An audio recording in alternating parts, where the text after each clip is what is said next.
Bienvenidos, soy Óscar Valladares y esto es Informe Extra. Este miércoles 30 de abril se cumplen 100 días de gobierno de Donald Trump. Este segundo mandato, iniciado el 20 de enero, no ha dejado de mantenerse en el foco de la prensa internacional, tanto por la personalidad del mandatario como por sus medidas a nivel interno y sobre todo en materia de política exterior. Para analizar cómo va Donald Trump en sus objetivos y estrategias nos acompaña Alberto Medina, analista político y periodista. Alberto, gracias por acompañarnos. Gracias a ustedes por la invitación, como siempre.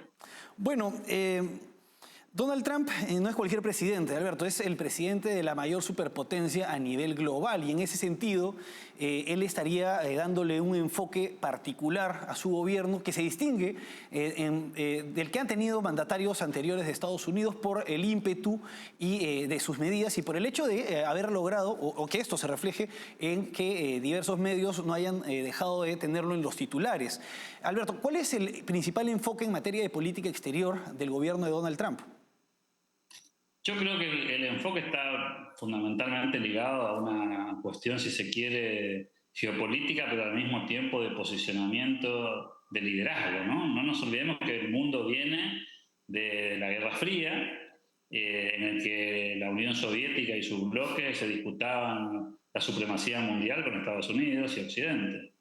Después de aquella caída del muro de Berlín, después de 1991, con el régimen soviético en crisis, hubo una suerte de hegemonía norteamericana muy fuerte en el mundo y eso de alguna manera marcó muchas décadas. Y hace algunas pocas décadas eso empezó nuevamente en crisis con la aparición de algunos países emergentes, particularmente China, con una comunidad europea que se fue fortaleciendo como bloque económico, con una Rusia que de alguna manera intenta emular ese espacio imperial ruso tradicional, y cayó en disputa. No digo que haya perdido ese liderazgo de Estados Unidos, sigue siendo la principal potencia mundial, pero claro, con un montón de amenazas geopolíticas, y quizás el norteamericano promedio haya tenido la sensación de que alguien está intentando ocupar su trono.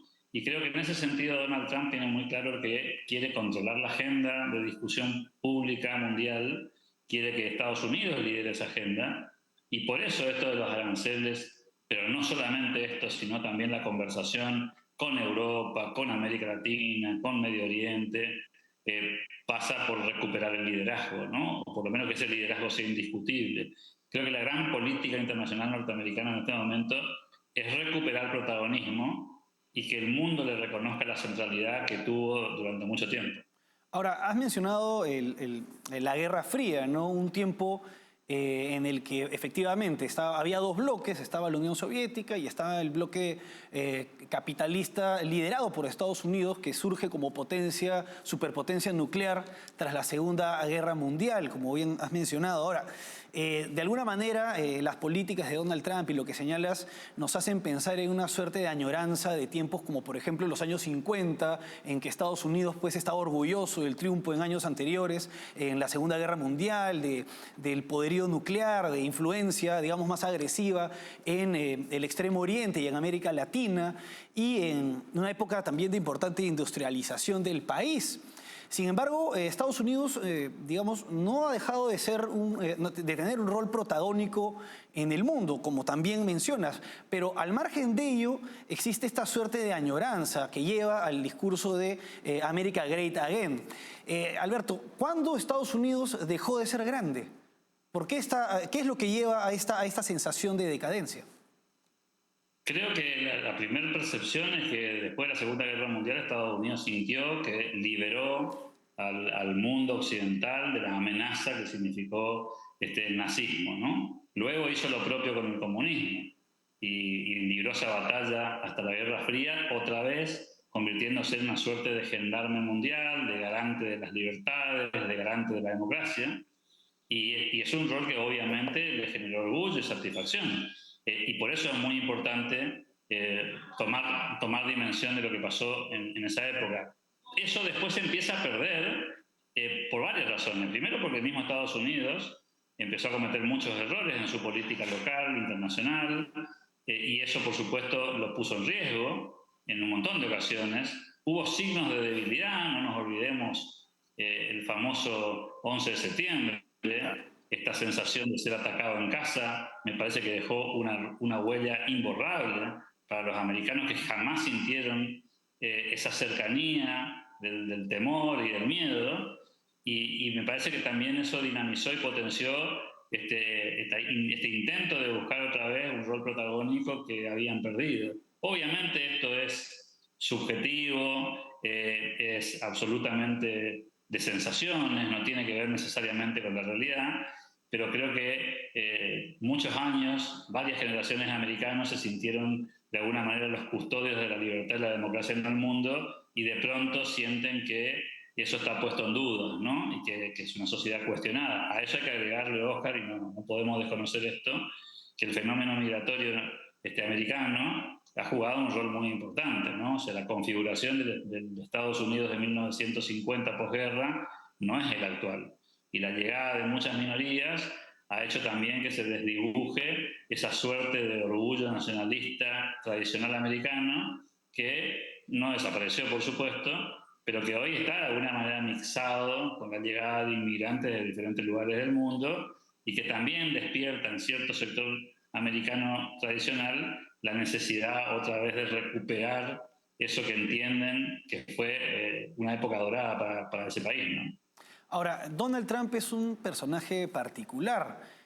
Como político, él, digamos, viene del mundo de los negocios, pero también del mundo del entretenimiento, de la televisión. Se le dice el hombre naranja, pues por, digamos, la base que usa. Tiene un peinado extraño, ¿no? Como cubriendo la calvicie. Pero al margen de estos aspectos superficiales, ¿en qué se diferencia Donald Trump, el personaje político, de otros presidentes de Estados Unidos y del mismo Trump del primer mandato? Bueno, yo creo que en primer lugar la gran diferencia que hay, más allá de esta cuestión del outsider, que no tiene antecedentes en el mundo de la política, me estoy refiriendo al primer Trump cuando asume el primer periodo presidencial, también tiene que ver con la forma de resolver conflictos, ¿no? Como viene del mundo corporativo, está acostumbrado a hacer negocios, está acostumbrado al show business, está acostumbrado a esto de generar simpatías y antipatías y usar ambas como un catalizador para ganar popularidad, para que todo el mundo termine hablando de él, y eso le ha dado sin duda alguna poder, al punto tal de que llegó a la máxima magistratura americana. Lo cierto es que ese estilo, bueno, genera ciertas tensiones en el mundo desarrollado, que está acostumbrado a cuestiones, si se quiere, más polite, más ordenadas, más tradicionales, y esto es muy disruptivo. Y tampoco sabemos cuál va a ser el resultado de ese proceso, ¿no? Creo que ha traído herramientas de fuera de la política a la política norteamericana tradicional actual, que ya no tiene ese formato. A muchos les cuesta comprender esto, y habrá que ver si la corporación política mundial es capaz de asimilar esto. Y a mi juicio, lo más peligroso de todo esto que estamos hablando, Oscar, es que, bueno, se ha desideologizado la conversación, digamos, se ha convertido en una conversación pragmática. A todos nos cuesta catalogar a Trump como un hombre enrolado con tal o cual idea, porque en muchos casos tiene visiones que son, si se quiere, hasta de alguna manera contradictorias en lo ideológico, ¿no? Pero ha configurado una suerte de hombre pragmático, una gestión que se centra en la praxis, en los resultados de corto plazo, quizás porque viene del mundo empresarial, en el que esa lógica también es la que reina el mundo de los negocios, ¿no? Ahora, de acuerdo con la 22ª enmienda de la Constitución de Estados Unidos, establecida en el 51, ninguna persona puede postular más de 2 veces a la presidencia. Y esto influye, pues, digamos, ¿qué tanto influye esta prohibición constitucional en el mandato de Donald Trump? Yo creo que muchísimo, porque hace varias décadas, ya te diría, Estados Unidos se convirtió en una suerte de Latinoamérica política en la que los presidentes están más preocupados por la continuidad en el poder que por gestionar y gobernar. Y lo vivimos con Clinton, con Bush, con Obama. Digo, podríamos inclusive irnos un poquito más atrás con Reagan. Digo, la obsesión por la reelección hizo que muchos primeros mandatos no sean lo suficientemente profundos a la hora de hacer políticas públicas. pero este Trump es la última versión posible, ¿no? Y si de no mediar algo que no estamos viendo, va a terminar su segundo mandato dentro de 3 años, y cuando eso suceda no podrá volver a la Casa Blanca. Y entonces creo que también la política norteamericana hoy está asignada por su vocación de pasar a la historia. Yo creo que este hombre tiene una mirada de trascendencia, quizás por su personalidad, que quiere dejar una huella indeleble que de alguna manera lo ponga como una de las mejores presidencias de la historia de los Estados Unidos. Después veremos si lo logra o no, pero creo que su objetivo y su vocación está puesta allí para que no sea un presidente más de la larga lista de presidentes que tuvo Estados Unidos durante mucho tiempo, y convertirse quizás en un ícono de su tiempo. Después, eso me parece que explica en buena medida a veces lo potente y controversial de sus decisiones. Creo que quiere pasar a la historia y, bueno, en realidad dentro de muy pocos años sabremos recién si será un presidente más muy estridente y grandilocuente solamente, o si efectivamente ha logrado cambios significativos para la historia política americana. Ahora, efectivamente, él ha declarado en algún momento que quiere ser recordado en la historia como un pacificador, ¿no? Me parece que en su discurso, en uno de sus primeros discursos, ya como presidente. Ahora, con respecto a la imposibilidad de presentarse nuevamente como candidato en el 2028, digamos que él ha coqueteado con la posibilidad, señalando que hay gente que quisiera que él lo haga y que existen mecanismos, ¿no? Refiriéndose a modificar o derogar pues, esta enmienda de la Constitución que lo prohíbe. ¿Qué tan en serio se deben tomar declaraciones como esas y qué tanto impacto tienen en la institucionalidad democrática de Estados Unidos? El impacto claramente, a mi juicio, es negativo porque genera una suerte de incertidumbre muy peligrosa, ¿no? En la institucionalidad americana y te diría que en la mundial, porque de alguna forma siempre Estados Unidos en ese sentido ha sido muy prolijo a la hora de ir resolviendo los pedidos democráticos, y esto alteraría esa lógica. En segundo lugar, quienes conocen mucho mejor la historia y la tradición americana dicen, bueno, esto es operativamente inviable, más allá de políticamente inviable, ¿no? Porque hay que conseguir mayorías especiales, no es tan sencillo resolver ese tema de la enmienda, pero por otro lado me parece que hay un impedimento superior a que me parece que en la educación cívica americana no está en el radar esta posibilidad. Digo, si miramos la popularidad de Trump hoy, recién iniciado su mandato, en sus propios votantes, ahí ya tomamos cuenta de que efectivamente ganó la elección porque había una circunstancia o un contexto político determinado, pero no es que está inmunizado contra cualquier otro tipo de propuesta política dentro de su partido y fuera de su partido. Creo que no hay que tomárselo muy en serio. Sí creo que consigue un efecto, ¿no? Que es que estemos hablando de esto y que de alguna forma se abra un signo de pregunta y se dediquen menos a pensar en la sucesión y más en pensar en lo que está pasando ahora, ¿no? Y posterguen este tema de la sucesión dentro de su partido inclusive para más adelante, porque como te imaginarás, y como pasa en nuestros países, cada vez que un presidente ingresa en su mandato, ya empiezan todos a trabajar en el siguiente mandato. Y Estados Unidos no es la excepción a la regla. Creo que con esa frase, ese coqueteo que mencionabas, Oscar, lo que consigue Donald Trump es generar duda. Y ante la duda, apacigua de alguna manera los intentos de torcer la discusión política puertas adentro de Estados Unidos. Alberto, vamos ahora a una pausa y regresamos con el segundo bloque para analizar la política arancelaria de Donald Trump.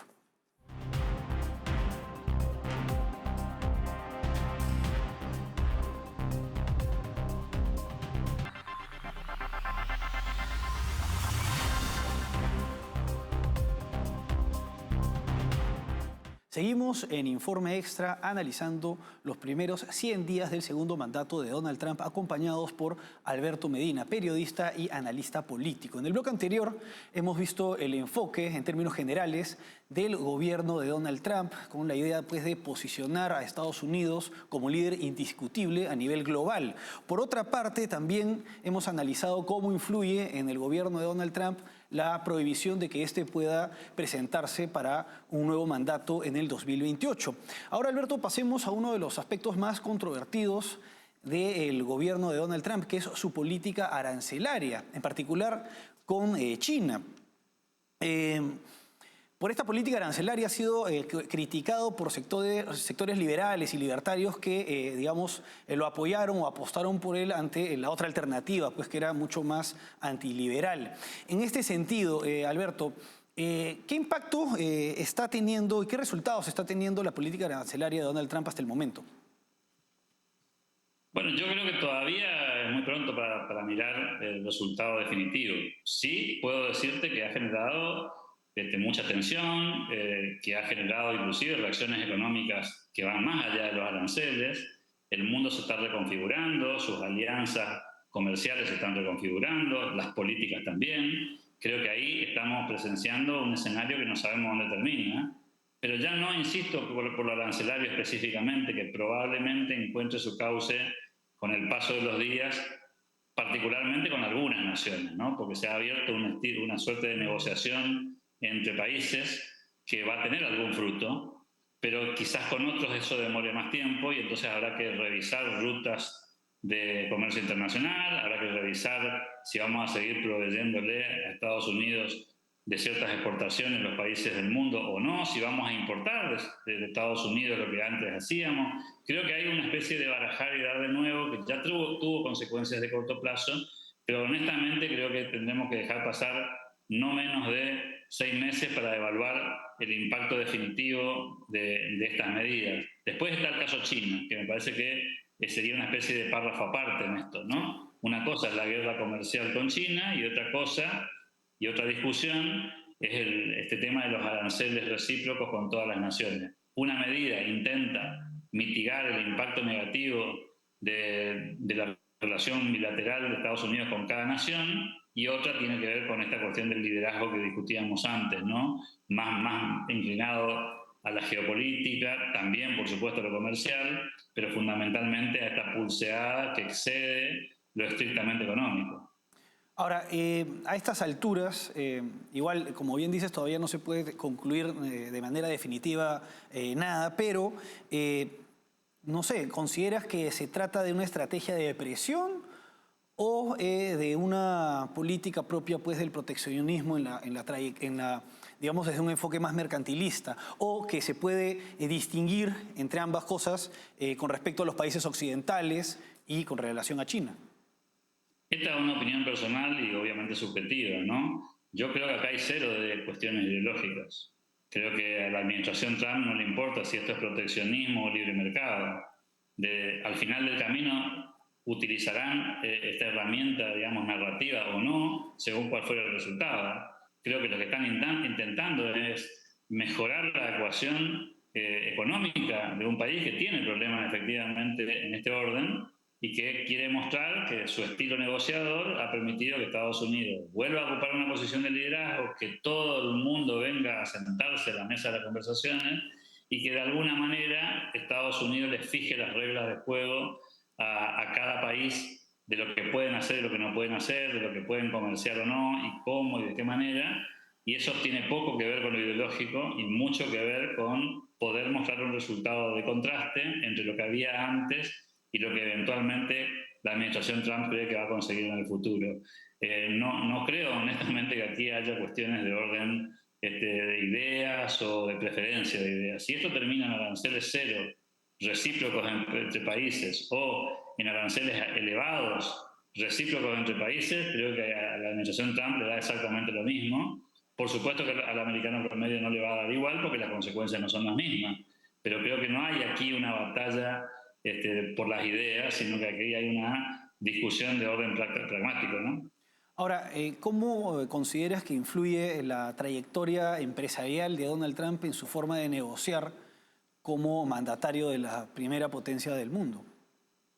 Creo que es todo, Oscar. Creo que lo que estamos presenciando es un estilo de hacer negocios, Sí. que seguramente le permitió, y hay múltiples historias que se conocen del desarrollo de Trump como empresario, de las veces que le fue muy bien y las otras que le fue mal, y está impregnada por esta forma de patear el tablero, ¿no? De salirse de la caja de las herramientas tradicionales de la negociación y usar este tipo de operaciones muy potentes, discursos muy fuertes, y salir de la mesa de negociación y volver a la mesa de negociación. Digo, Ahora, esto es un clásico en el mundo corporativo y evidentemente Trump lo trajo a la política del primer país del mundo, ¿no? Ahora, antes de ir al último bloque, brevemente, ¿consideras que a través de estas medidas Donald Trump está llevando al mundo a un nuevo orden a nivel global comercial o que está adecuando a Estados Unidos a un orden preexistente? Creo que está cambiando las reglas de juego de la conversación, haciendo valer la carta más fuerte que tiene, que sigue siendo la primera potencia mundial económica y, por qué no decirlo, también militar, ¿no? Y bajo esa regla quiere estar sentado en ese atril de una forma en la que le pueda decir al mundo hacia dónde hay que ir. Y lo ha hecho no solamente con estas cuestiones de los aranceles, lo ha hecho con los temas vinculados a los conflictos bélicos, y hasta me animaría a decirte en cuestiones, si se quiere, más sociales, como puede ser la agenda del cambio climático, la discusión de la cultura woke en Estados Unidos, que tiene sus réplicas en otros lugares del mundo. Digo, otra vez, estamos frente a un estilo muy particular que lo trae a la mesa, lo va a imponer. Ahora, no me pidas cómo hago para saber si se trata de algo que va a salir bien o va a salir mal. Creo que va a tener consecuencias y creo que Estados Unidos se va a complicar un poco su existencia de cara al futuro. Quizás en el presente esto tenga un buen resultado, pero quizás para después no, ¿no? Alberto, vamos ahora a una pausa y regresamos con el último bloque.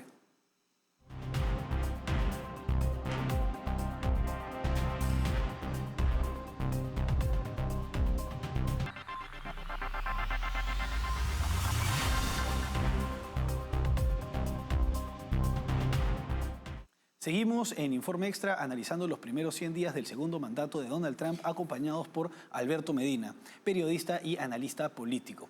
Alberto, Estados Unidos, como la primera potencia militar y económica del mundo, innegablemente también tiene bastante peso a nivel cultural en el mundo. El punto es que desde hace unos años, hace unas décadas, se han venido produciendo estudios en universidades de prestigio estadounidenses. Y estos estudios han llegado a las masas y se conocen pues como un enfoque, representan un enfoque que se conoce hoy por hoy como cultura woke y que se transmite a la sociedad a través pues, de plataformas de streaming, del cine, de las redes sociales. Ahora se está viendo un retroceso, no solamente en Estados Unidos, sino en otras partes del mundo. Sin embargo, en el caso de Estados Unidos tenemos un gobierno abiertamente anti-woke. ¿Qué impacto tiene el gobierno de Donald Trump en este sentido, no solamente en Estados Unidos, sino también a nivel global?